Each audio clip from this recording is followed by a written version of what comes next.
Like many Russian Tsars, Nicholas had married a German princess. After their marriage, she was known as Alexandra. However, unlike most of her predecessors, she was not content to stay out of politics. Instead, she insisted on expressing her political views and acquired an extraordinary degree of influence over Russian political life. Unfortunately, she had even less understanding of the country than her husband. Alexandra's growing influence over Nicholas contributed to the declining prestige of the monarchy. Remarkably, the government stumbled on a novel solution to the problem of declining popularity.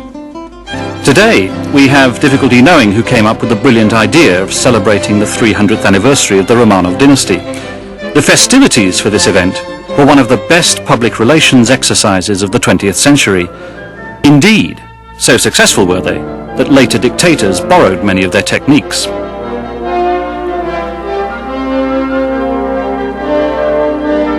The celebrations established a firm link in people's minds between the Romanov name and the rulers of Russia, because previously the Tsars had been known only by their first names. It was no coincidence that the 1913 celebrations began with a pilgrimage by the Tsar and his family to the ancient Russian town of Kostroma on the river Volga. The pilgrimage was designed to emphasize the continuity between the 17th century Romanovs and the contemporary rulers of Russia. Кострома и Ипатьевский монастырь – это родовая вотчина бояр Романовых, это колыбель царского дома Романовых. Здесь юный Михаил Федорович Романов получил благословение на всероссийское царствование. Здесь фактически состоялось рождение новой династии Романовых. We can be certain that Tsar Michael was a Romanov. But were his descendants Romanovs? In the 10-volume History of Russia of the great historian Kluchevsky, which was published only 2 years before the celebrations, the name Romanov is barely mentioned at all. Yet after 1913, it became so much part of the dynasty's image that today it is almost impossible to separate the family from the dynasty. In reality, this was a myth. The male line of the Romanov family had died out in the 18th century. Since then, strictly speaking, Russia had been ruled by members of the Schleswig-Holstein-Gottorp family.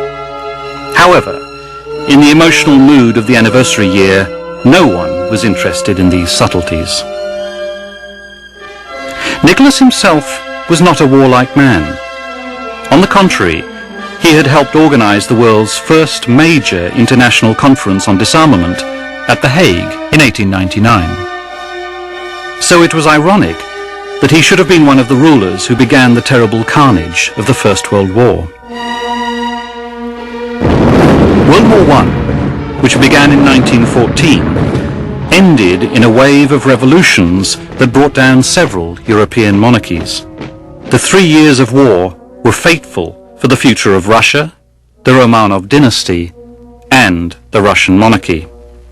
Nicholas was becoming a figure of hate for most sections of Russian society. Jokes about the Tsar spread in the salons of the nobility and in the pubs of the ordinary people. Particularly hated was the powerful royal favorite, Grigory Rasputin.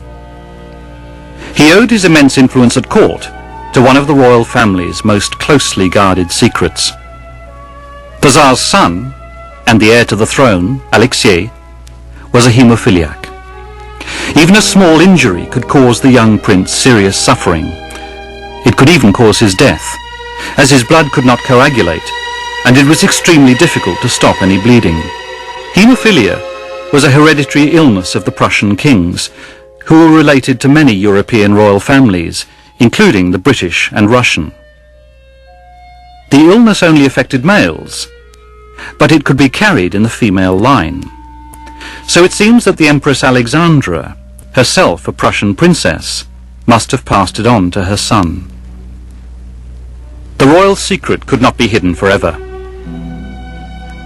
Alexei's appearances in public, when he was often carried by a special official whose only job was to prevent him from falling, gave rise to rumours that the prince was too sick to inherit the throne.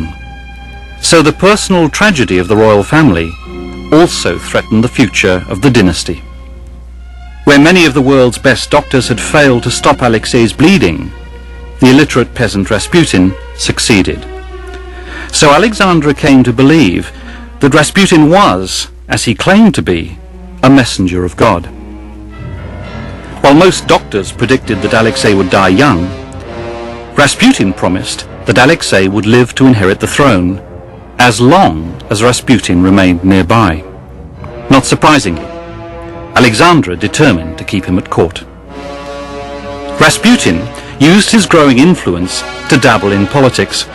Eventually, he was virtually hiring and firing the ministers who presided over Russia's war effort. Because of his influence and his scandalous behavior, many began to see in Rasputin the cause of Russia's many misfortunes. By the end of 1916, some political leaders began to think that murder was the only way of getting rid of Rasputin. Prince Felix Yusupov, a close relative of the Tsar, invited Rasputin to his palace. There, the conspirators fed him a meal laced with cyanide, but the poison seemed to have no effect. In desperation, they shot Rasputin several times at close range. Still, he refused to die. Stunned and bound with ropes, he was thrown from a bridge into the river Neva, where he disappeared through the ice. When the police found his body 2 days later, they realized that Rasputin had lived for several hours under the ice.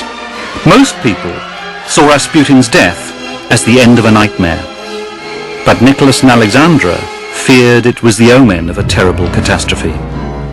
2 months after his death, in February 1917, revolution broke out in the capital. Now, no one would support the Tsar.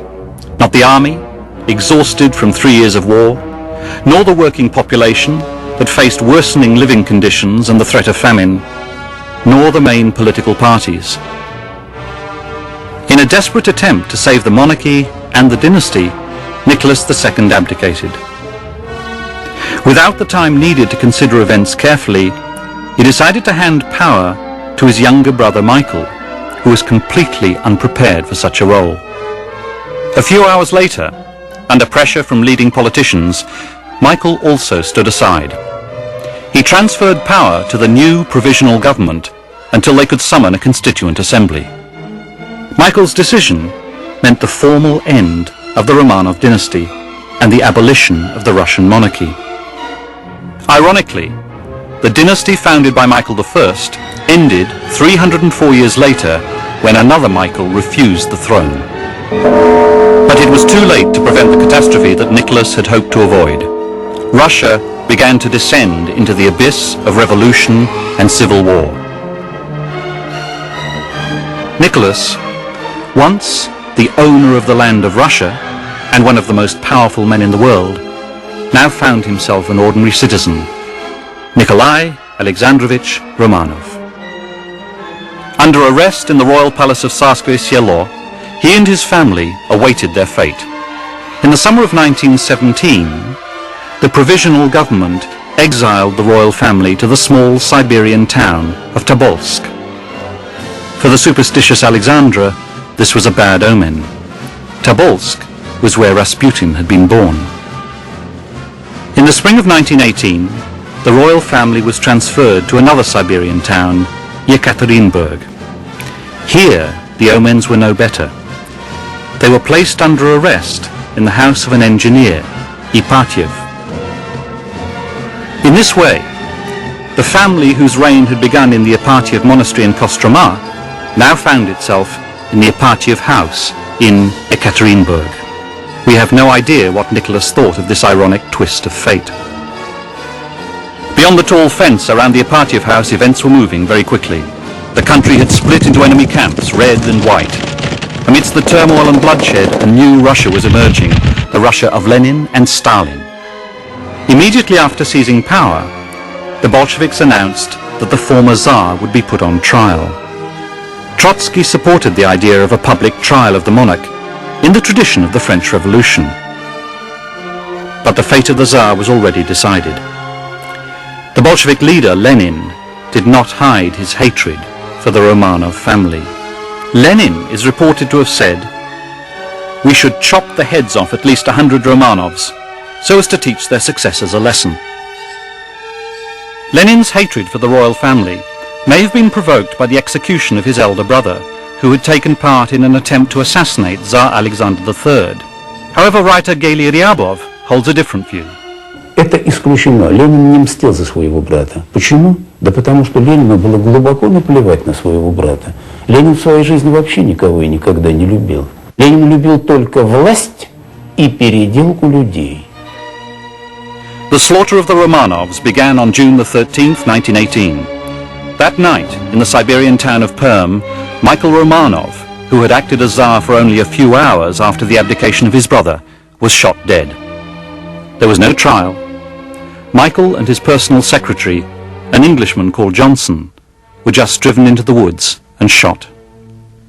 One of the executioners later recalled that after being hit by a bullet, Michael ran up to him, begging to be allowed to say goodbye to his friend. "I had to shoot him in the head from close range," the executioner wrote. Not long after, Michael's executioner was presented to Lenin. Lenin asked him, "How did you deal with Michael?" After hearing the man's story, Lenin said, "That's good, you did well." He added that the man would have to keep silent because the British government might sue for the death of the secretary, a British subject, and demand compensation. Lenin, who had trained as a lawyer, knew something about international law. Meanwhile,